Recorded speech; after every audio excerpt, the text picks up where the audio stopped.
بسم اللہ الرحمن الرحیم الحمد للہ رب العالمین والصلاة والسلام علی رسولہ الامین اما بعد فاعوذ باللہ السمیع العلیم من الشیطان الرجیم من نفخہ ونفثہ وہمزہ بسم اللہ الرحمن الرحیم قال یا آدم انبئهم بأسمائهم فلما أنبأهم بأسمائهم قال ألم أقل لكم إني أعلم غيب السماوات والأرض وأعلم ما تبدون وما كنتم تكتمون صدق الله العلي العظيم ونفعني وإياكم بالذكر الحكيم۔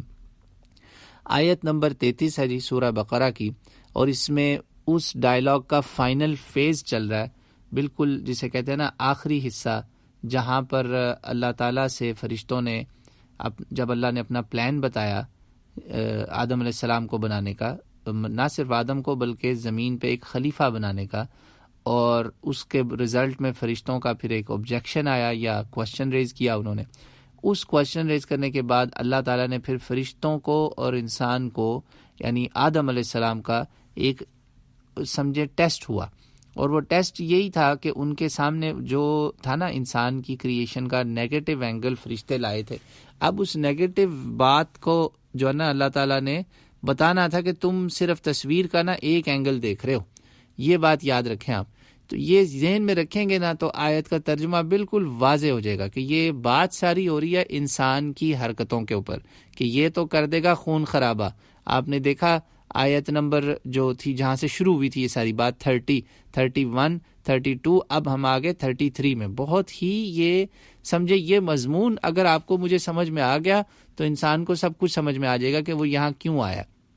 تو اب وہ جو ناموں کا ذکر تھا نا کہ اللہ تعالیٰ نے آدم علیہ السلام کو بتائے نام، اور وہ نام فرشتوں کو بھی بتا دیے، ٹھیک ہے، فرشتوں کے سامنے بھی رکھے، ورنہ ٹیسٹ تو وہ انفیئر ہے نا کہ ایک کو آنسرز دے دیے جائیں اور دوسرے کو کہا جائے تم فگر آؤٹ کرو، دوسرے کو جوابات دیے ہی نہ جائیں، تو یہ تو نعوذ باللہ ایک استغفر اللہ بے ایمانی ہوگی۔ تو اللہ تعالیٰ نے یہ تو نہیں کیا، یہ ایسا سوچنا بھی نہیں چاہیے۔ اس لیے میں آپ کو کہہ رہا ہوں ان آیات کا ترجمہ بہت دھیان سے کریں۔ کچھ لوگوں نے ان کے ترجمے میں نا بہت زیادہ گڑبڑ کی ہوئی ہے کہ یہاں پتہ نہیں کون سی فزکس کیمسٹری کے علوم لے کر آ گئے، یہاں بات ہی وہ نہیں ہو رہی۔ آپ عربی زبان کا کوئی بچہ بھی لے آئیں نا جو عربی جانتا ہو، اسے بھی پوچھیں کہ یہاں پہ پروناؤنس کون سے ہیں تو آپ کو بتا دے گا یہ جینڈر پروناؤنس ہیں، میل فیمیل کا مطلب وہ ہیومنس کا ذکر ہو رہا ہے۔ تو اٹس ناٹ کہ اس میں کوئی کہتے ہیں نا ان لیونگ تھنگس، جو بے جان چیزیں ان کا ذکر نہیں ہو رہا۔ تو یہاں اب آیت کا ترجمہ آپ سن لیں، یہ آپ نے تمہیدی بات سن لی جو میں نے آیت تلاوت کی، اب اس کا ترجمہ سنیں۔ اب فرشتوں نے تو ہاتھ کھڑے کر دیے تھے نا، اب 33 نمبر آیت میں کیا ہونے لگا؟ اللہ تعالیٰ نے کہا اب اللہ تعالیٰ نے آدم علیہ السلام سے کہا آدم ذرا اب تم بھی نام بتاؤ نا ذرا ان کے جو میں نے تمہیں بھی سکھائے تھے، ان کے بارے میں باتیں بتائیں۔ تو آدم علیہ السلام نے وہ سب کچھ بتا دیا، ٹھیک ہے۔ اور اللہ تعالیٰ نے پھر آگے سے جواب دیا ساروں کو پوری مجلس میں کہ میں کہا نہیں تھا تم سے پہلے بھی کہ میں زمین و آسمان کا غیب جانتا ہوں، اور جو میرے علم میں ہے وہ اور مجھے اس کا یہ بھی پتا ہے کہ تم جو سامنے میرے بات کرو گے یا چھپاؤ گے مجھے سب کا علم ہے، یعنی میں زمین و آسمان کی ہر وہ چیز جانتا ہوں جو کوئی چاہے ظاہر کرے چاہے چھپائے۔ اب یہاں پہ معاملہ جو ہے نا وہ یہ بالکل کلیئر ہو رہا ہے انشاءاللہ تعالی، وہ یہ کلیئر ہو رہا ہے معاملہ کہ نمبر 1 اللہ تعالیٰ نے جب فرشتوں نے اعتراض اٹھایا نا تو اس اعتراض میں تھا کہ انسان جو ہے نا میں آپ یہ ہے ایک بڑی گھٹیا مخلوق، اس نے قیامت برپا کر دینی ہے، اس نے برائیوں کے پہاڑ توڑ دینے۔ تو بات تو فرشتوں کی ابھی بھی ٹھیک ہے کافی حد تک، مگر اگر انسان صرف یہی کام اس زمین پہ کرتا نا تو پھر تو واقعی یہ جو ہے نا انسان کی خلافت کہ اس کے ہاتھ میں اتنی طاقت دے دی جانا، اختیار دیا جانا، اس سے تو پتہ یہی چلا کہ یہ تو پھر کام ہو گیا خراب۔ مگر جب اللہ تعالیٰ نے اس کی پازیٹیو سائڈ پیش کر دی نا فرشتوں کے سامنے بھی اور آدم کے سامنے بھی، تو آدم علیہ السلام جو ہیں وہ تو خود بنی نو انسان سے ہی ہے نا، ان کی نسل کے وہ لوگ ہیں، ان کے جو پھر کارنامے ہیں نا اللہ کی مخلوق کے جو اچھے کارنامے، اور یقین ہے مجھے کہ یہ وہ جگہ ہے جہاں پہ اللہ تعالیٰ نے انسانیت کے جو تھے نا ہیروز، چیمپئنز جسے کہتے ہیں، اللہ کے سب سے مقرب بندے، اللہ کے رسول، اور یقیناً رسول اللہ صلی اللہ علیہ وسلم کا بھی ذکر ہوا ہوگا۔ ایک صحیح حدیث میں تو اشارہ بھی ملتا ہے کہ آدم علیہ السلام کی تمام ذریت جو ہے اللہ تعالیٰ نے سامنے ان کے لے کر آئے، یہ واقعہ موجود ہے، اور ان سے گواہی لی گئی کہ کیا میں تمہارا رب ہوں۔ وہاں پر جب یہ واقعہ ہوا تو آدم علیہ السلام نے ایک چمکتا چہرہ دیکھا، وہ تھے داؤد علیہ السلام۔ کہا یا اللہ اس کو میری زندگی کے 40 سال دے دے۔ آدم علیہ السلام کی عمر تھی 1000 سال، مگر 40 سال انہوں نے کہا اس کو دے دیں، میرے اس بیٹے کو۔ سبحان اللہ۔ تو یہ جو معاملہ ہے نا ناموں کا، یہ سارا معاملہ ہے فرشتوں کے سامنے اور آدم کے سامنے ایک تصویر رکھنے کا، ایک امیج رکھنے کا کہ تم، میں انسان جو ہو نا، تم ہو کون؟ تم پہلے تو اس خلیفہ کے کانسیپٹ میں یہ پہچانے انسان کہ اس کا مقام کیا ہے۔ یہاں سارا معاملہ یہ پتہ چلا کہ اس کا مقام کیا ہے۔ وہ کوئی قتل و غارت کرنے یا جانوروں کی طرح چرنے، کھانے پینے اور سو جانے اور مر جانے کے لیے نہیں آیا۔ اس کا تو بہت بڑا کام ہے، بالکل جیسے اقبال نے اپنے شعر میں کہا ہے، سبق پھر پڑھ صداقت کا، شجاعت کا، لیا جائے گا تجھ سے کام دنیا کی امامت کا۔ تم یہ ہو۔ فرشتے کو اور انسان کو دونوں کو بتایا جا رہا ہے کہ فرشتوں تم بھی دیکھ لو کہ چھری کے نیچے اسماعیل جو لیٹے گا یا کربلا میں رسول اللہ کا نواسہ ذبح ہوگا، یہ کام تم فرشتے کر سکتے ہو؟ بتاؤ تم ذرا۔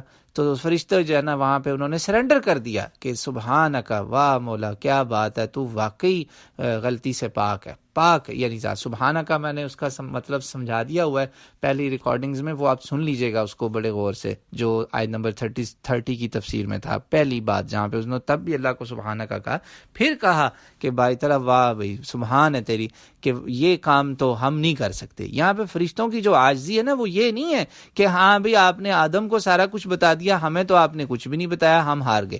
یہ کون سا میچ ہوتا ہے؟ یہاں پر میں نے آپ کو اسی لیے پچھلی آیت میں 31-32 میں کہا تھا کہ یہ آپ نے یاد رکھنا ہے کہ یہ امتحان کس قسم کا تھا۔ یہ امتحان ہو رہا ہے ان ناموں کے بارے میں، اس مقامات کے بارے میں جو صرف انسان کے نصیب میں آنے۔ اللہ کرے کہ میں آپ بھی ان میں شامل ہوں، کہ ہمارے بھی نصیب میں آئے یہ مقام۔ یہ ہر ایک کو نہیں ملے گا۔ یہ وہ پازیٹیو سائیڈ ہے جس میں ایک اچھا کارنامہ کر جانے والا پوری انسانیت کا سر فخر سے بلند کر دے گا، کہ پوری زمین پر جو ہے نا انسانیت کیا جانور بھی، ہر کوئی عدل و انصاف جب دیکھے گا وہ کہے گا واہ بھائی واقعی باری تعالیٰ تو نے کمال ہی کر دیا کہ انسان کو ایسا تو نے بنا کے بھیجا کہ اس نے تو اپنی انسانیت کا حق ادا کر دیا۔ تو ان آیات سے یہ تو انسان کو سب سے پہلے پتہ چل گیا کہ وہ خلیفہ ہے، اور وہ کس لیے آیا اس زمین پہ، اس سے کیا کام لیا جانا ہے، اس نے کیا کرنا ہے، نمبر 1۔ نمبر 2، یہ دوسرے کام میں اس کی رسپانسبلٹیز آ جاتی ہیں، ٹھیک ہے۔ پہلا ہے اس کا مقام کہ وہ کون ہے، نمبر 2 میں اس کی رسپانسبلٹیز، اس کے اوپر ذمہ داریاں کیا کیا ہیں، اس نے کر کے کیا دکھانا ہے۔ یہ میں نے آپ کو مختصراً اشارتاً باتیں ساری کر دی ہیں کہ یہ وہ کام ہے کہ جس پر فرشتے بھی فخر کریں گے۔ اور ہمارے پاس حدیثوں کے مجموعے ہیں، بہت حدیثیں ہیں کہ جب اللہ کے ذکر کے لیے لوگ اکٹھے ہوتے ہیں حلقے میں تو فرشتے ان کا ذکر آسمانوں میں کرتے ہیں، اللہ تعالیٰ ان کی قصیدے پڑھتا ہے، فرشتوں کے سامنے بیان ہوتا ہے۔ جب وہ حج کے میدان میں اللہ کے نام پہ اکٹھے ہوتے ہیں تو وہاں پہ پھر ان کی فرشتے تعریفیں کر رہے ہوتے ہیں۔ یعنی زمین پہ ایسے کئی کارنامے ہیں جس پر فرشتے واہ واہ کر اٹھتے ہیں، یعنی سبحانہ کا وہی بات جو آیت نمبر 32 میں تھی نا، جو انہوں نے عاجزی کا اظہار کیا کہ مولا نہ ہم میں کوئی اسماعیل ہوگا، نہ ہم میں کوئی حسین ہوگا، اور سب سے بڑھ کے ہم میں تو ایک بھی محمد رسول اللہ نہیں ہے، سبحان اللہ علیہ الصلوۃ والسلام۔ تو یہ اشارہ میں کر رہا ہوں آپ کو، میں ان آیات کی وہ تعویل بتا رہا ہوں جو آپ کو سن کے انشاءاللہ خود بخود دل کو سکون آئے گا، اور آپ یہ تعویل سن کے ترجمہ دوبارہ پڑھیں، مجھے یقین ہے آپ کی آنکھوں کے آگے یہی نقشہ گھومے گا کہ جو فرشتوں نے کہا نا کہ سبحانک لا علم لنا، ہم بے بس ہیں، ہم نہیں یہ کام سارے کر سکتے، یہ اسی نے کرنے۔ پتہ یہ چلا کہ سب سے پہلے ان آیات میں یہ واضح ہوا، ان ساری آیات میں، کہ انسان کو یہ پہچاننا ہے کہ وہ کون ہے، وہ کیا ہے، اس کو کس نے بنایا ہے، اور پھر دوسرا کام وہ کس لیے اس زمین پہ آیا ہے، اس نے کرنا کیا ہے، اس کی رسپانسبلٹی کیا ہے۔ اس نے تو یہ زمین زمین اللہ کی ہے، زمین اللہ کی مسجد ہے. رسول اللہ صلی اللہ علیہ وسلم نے کہا نا ایک حدیث مبارکہ میں کہ جعلت لی الارض مسجدا وطہورا، وہ 5 چیزیں جو کسی نبی کو نہیں ملی، ان میں سے ایک یہ ہے کہ یہ پوری زمین اب اللہ کی مسجد ہے. تو اس زمین پہ جب اللہ کی مسجد ہے تو نام کس کا چلے گا، حکم کس کا چلنا چاہیے؟ اللہ کا. خلیفے نے تو یہ کام کرنا تھا، یہ خالی صرف نماز روزہ نہیں ہے، اس نے اس زمین پوری پر اللہ کا نظام چلانا ہے، یہ ہے اس کے کام. اور یہ بہت بڑا مشن ہے، اس میں تو ایک چھٹی بھی نہیں ہے انسان کو. تو یہ تو وہ کام ہے جو فرشتہ نہیں کر رہا، کوئی فرشتہ نہیں کر سکتا. اور پھر قربانیاں ہوں گی اس کام میں، ان ذمہ داری کے کام میں قربانیاں ہیں، چاہے وہ رسول اللہ علیہ الصلوۃ والسلام ہو، چاہے وہ نوح علیہ السلام ہو، چاہے وہ ابراہیم ہو، موسیٰ ہو، عیسیٰ ہوں، یا ان نبیوں کی اولادیں ہوں. ان سے قربانیاں مانگی جائیں گی. جو قربانیاں دیں گے وہ کامیاب ہوں گے، جو نہیں دیں گے وہ نوح علیہ السلام کے اس بیٹے کی طرح ہوں گے جو غرق ہو جائیں گے. اور جو قربانیاں دیں گے وہ اسماعیل کی طرح ہوں گے، وہ حسین کی طرح ہوں گے، حسن کی طرح ہوں گے. ان کے تو قصیدے ان کی زندگیوں میں ہی بتا دیے جائیں گے مقامات. اندازہ کریں رسول اللہ صلی اللہ علیہ وسلم کی اولاد، ہم آپ صلی اللہ علیہ وسلم کی اولاد پہ درود شریف کیوں پڑھتے ہیں؟ آپ نے کبھی یہ سوچا کہ رسول اللہ صلی اللہ علیہ وسلم کی اولاد پہ درود شریف ان کی زندگی میں اس وقت ہی شروع ہو گیا تھا جب وہ بچے تھے، چھوٹے سے. اللہم صلی علی محمد وعلی آل محمد کما صلیت علی ابراہیم وعلی آل ابراہیم انک حمید مجید. یہ جو آل ابراہیم کے ساتھ کمپیریزن ہو رہا ہے آل رسول کا، آل ابراہیم میں کون آتے ہیں؟ ہم سب کو پتہ ہے کون ہے، اسماعیل اور اسحاق ہیں، یا ان کی وہ مائیں ہیں، کیا ان کا کیا نام ہے، ہاجر سلام اللہ علیہ اور سارہ سلام اللہ علیہ، یہی ہے نا. تو ادھر آل رسول میں آ جائیے، کون آپ کو ملتے ہیں؟ اولاد میں کون ملتے ہیں؟ حسن اور حسین ستارے ہیں، اور فاطمہ ہے، 4 بیٹیاں ہیں، فاطمہ ہے، رقیہ ہے، زینب ہے، ام کلثوم ہے، حسن اور حسین ہے، اور ادھر ازواج مطہرات ہیں. یہ جو ہیں ہمارے سامنے نام ان لوگوں کے قربانیوں والے، یہ تو اس وقت بہت چھوٹے تھے. خاص طور سے اس آل کے اندر جو ذریت ہے نا، آپ کی پروجنی، بچے، وہ تو بہت چھوٹے چھوٹے تھے. رسول اللہ صلی اللہ علیہ وسلم کی وفات کے وقت مشکل سے 10 سال کے تھے یہ دونوں بچے، 10 سال یا اس سے بھی 1-2 سال کم. آپ صلی اللہ علیہ وسلم کی وفات کے وقت ان کی عمریں کیا تھیں؟ تو پھر انہوں نے ایسا کون سا کارنامہ کیا تھا جو ان پہ ان کی زندگیوں میں بچپن میں ہی درود شریف پڑھا جانے لگا؟ فیوریٹزم تو نہیں تھا نا، پتہ چلا کہ انہوں نے واقعی بہت بڑا کام کرنا تھا. ایسے قربانی دینی تھی کہ مسلمانوں کو اور پوری انسانیت کو یہ مطلب سمجھانا تھا کہ اللہ کا خلیفہ جو ہے وہ بکے گا نہیں، وہ جھکے گا نہیں باطل کے سامنے، وہ ہمیشہ سرخرو کرے گا، نام بلند کرے گا کہ فرشتے بھی کیا اٹھیں گے. وہی آیت نمبر 32 والی بات کہ سبحانک لا علم لنا. باری تعالیٰ، یہ لا علم لنا کا مطلب یہ ہے باری تعالیٰ یہ تو ہم نے کبھی دیکھا ہی نہیں تھا، یہ اس کا اینگل ہمیں تو اندازہ ہی نہیں تھا کہ یہ یہاں تک پہنچ جائے گا. پھر ظاہری بات ہے آدم علیہ السلام کی تو یہ اولاد تھی، تو آدم علیہ السلام کو تو زیادہ فہم تھا کہ میری اولاد ہے، میرا خون ہے، مجھے پتا ہے کہ ان میں برے ضرور ہوں گے، مگر باری تعالیٰ یہ جو اچھے والے ہیں میں ان کے آج تھوڑا سے نمونے پیش کروں. تو اس لیے آدم علیہ السلام کو اس پر فوقیت مل گئی، وہ امتحان میں کامیاب ہو گئے. تو پتہ یہ چلا ان آیات کی روشنی میں کہ میں اور آپ کون ہیں یہ پہچانے، اور ہمارے جو بڑے ہیں جن کے ناموں کے سامنے فرشتے بھی واہ واہ کر اٹھے، سبحان اللہ کہہ اٹھے، وہ ان کی وجہ سے انسانیت کا سر بلند ہو گیا فخر سے. فرشتے بھی ان کے آگے عاجز آگے کہ ایسے کام تو ہم نے بھی نہیں کیے. بتائیے نا، جبریل علیہ السلام سے لے کے کائنات کے ہر فرشتے کو ملا لیں، کسی فرشتے نے ایسی قربانی دی جو نبیوں کی اولادوں نے دی ہیں. اور میں خاص ذکر کر رہا ہوں ابراہیم علیہ السلام کی اولاد کا اور رسول اللہ کی اولاد کا. یہ 2 نبی وہ ہیں جن کی اولادوں میں بگاڑ نہیں ہے، ان کے بچوں نے ان کا ساتھ نہیں چھوڑا آخر دم تک. اندازہ کریں، اور بعد میں بھی، ورنہ بہت سارے نبیوں کی اولادیں گمراہ بھی ہوئیں. تو یہ وہ نمونے ہیں، وہ کارنامے تھے. جب آدم علیہ السلام نے یہ بیان کیے، فرشتوں نے بیان کیسے کرنے تھے؟ فرشتوں کی تو سمجھ میں ہی نہیں آ رہا تھا یہ معاملہ کہ ہے، ہم تو صرف خون خرابہ ہی دیکھ رہے تھے. اب پتہ چلا کہ انسان کیا کرنے جا رہا ہے اس زمین پہ، جو اچھے کام ہے. اللہ کا نظام زمین پہ لے کر آئے گا، ایک ایسی جگہ پہ نظام چلائے گا جہاں پہ اختیار ہوگا لوگوں کے ساتھ، لوگوں کے سامنے چوائس ہوگی برائی کی اور اچھائی کی، اور وہ اس چوائس کے سامنے ہوتے ہوئے، برائی اور بدکاری کی آپشن ہوتے ہوئے وہ اچھائی کی طرف جائیں گے اور اللہ کے نام کا کلمہ بھی بلند کریں گے، جھنڈا بھی بلند کریں گے. یہ وہ چیزیں تھیں جس پر جو ہے نا بنی آدم جو ہے نا اس کا سر بلند ہو جاتا ہے الحمدللہ. وہ دوسرے جو کام ہیں وہ پھر شرمندگی ہیں. فرشتوں کے اس دعوے پر اور ابلیس کی جو ظن تھی، ظن ابلیس، اس کا آگے ذکر آئے گا، وہ پھر شرمندگی کا باعث بنتے ہیں. بالکل ایسے ہی کہ جیسے ایک باپ کی اولاد اگر گھٹیا کام کرے تو اس باپ کے لیے بھی شرمندگی ہوتی کہ یہ تم نے کیا کیا ہے. تو پھر ایسا جو بندہ اللہ کے لیے شرمندگی کا باعث ہوگا، اللہ تعالیٰ کو نعوذ باللہ امبیرسمنٹ کروائے گا، تو اس نے دوزخ میں ہی جانا ہے نا. لہٰذا تیسرا پوائنٹ بھی نوٹ کر لیجئے ان آیات کی روشنی میں، وہ ہے حساب، جزا و سزا کا. حساب ہوئے بغیر تو یہ معاملہ مکمل ہی نہیں ہوگا. آپ کون ہیں، آپ نے کیا کرنا ہے، جو اس پہ کام کرے گا کامیاب ہوگا وہ ثواب پائے گا، جو ناکام ہو جائے گا فرشتوں کے اس اینگل پہ جائے گا جس میں انہیں خون خرابے والا، برائیوں والا، بدکاری، فحاشی، بے حیائی والا، وہ پھر دوسری طرف چلا جائے گا. یہ تو سیدھا معاملہ ہے. تو اس سے پتہ چلا اتنے بڑے کام کی اکاؤنٹیبلٹی ہونا تو مسٹ ہے. اکاؤنٹیبلٹی اگر نہ ہوئی تو پھر یہ تو پوری کی پوری تصویر ہی ادھوری رہ گئی.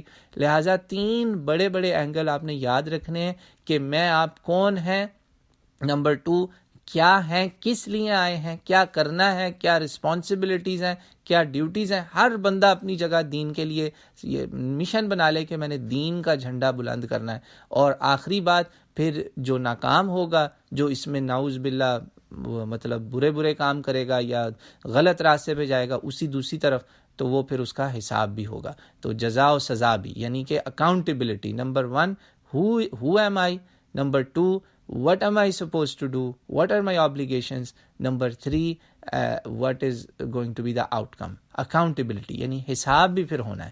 یہ 3 باتیں جس کو سمجھ میں آ گئیں اس کو یہ پورا کا پورا چیپٹر انشاءاللہ سمجھ میں آ جائے گا. یہ چیپٹر ہے پورا دین کا، جس کو یہ اس لیے سورہ بقرہ کے شروع میں آیا ہے کہ تاکہ میں اور آپ سمجھ لیں کہ ہم نے کیا کرنا ہے، ہمارا لائحہ عمل کیا ہوگا، ہم نے آگے کیسے چلنا ہے. پھر ہی آگے قرآن پڑھیں نا، ورنہ آگے قرآن پڑھ کے آپ کو ملے گا کیا. اسی لیے یہ بات پہلے سے طے ہو رہی ہے کہ بھئی پہلے سے سمجھ لو کہ تم کیا ہو اور کیا کرنا ہے. اب سارا کچھ خود بخود ہی قرآن کے حکم اور منع کرنا، حکم دینا، کرنا نہ کرنا، ڈوز اینڈ ڈونٹس، ہر چیز خود بخود کرسٹل کلیئر ہوتی جائے گی کہ ہاں بھی بالکل میں نے جب مجھے خلیفہ جو بنا دیا گیا، میرے اوپر ایک رسپانسبلٹی، تو اس کے حساب سے پھر مجھے حکم بھی ویسے ہی آئیں گے. اس میں کوئی حکم بڑے سخت بھی ہو سکتے ہیں اور بڑی پابندیاں بھی ہوں گی، تو اور رزلٹ میں جزا و سزا بھی ہوگی. یہ باتیں جب سمجھ میں آ جائیں گی انشاءاللہ تعالیٰ پورا کا پورا دین بھی خود بخود سمجھ میں آ جائے گا. اللہ تعالیٰ مجھے آپ کو توفیق دے اور اس پہ عمل بھی کریں انشاءاللہ تعالیٰ، اور ہم یہ بات، یہ پیغام اپنی اولادوں میں، اپنی نسلوں میں بھی آگے پھیلائیں، ان کو سمجھائیں. خاص طور پہ جنہوں نے کلمہ پڑھ لیا ہوا ہے، لا الہ الا اللہ محمد رسول اللہ پڑھنے والے جو ہیں، ان کے لیے یہ پہلی اوبلیگیشن ہے کہ وہ تو سمجھیں نا. بعد میں جو غیر مسلم ہے جب ان کو بھی سمجھ میں آ جائے گی کہ وہ کیا ہے اور کس لیے زمین پہ ہے، تو وہ بھی انشاءاللہ کلمہ خود بخود پڑھ لیں گے، کہیں گے یار یہ چیز تو کسی دین نے سکھائی نہیں.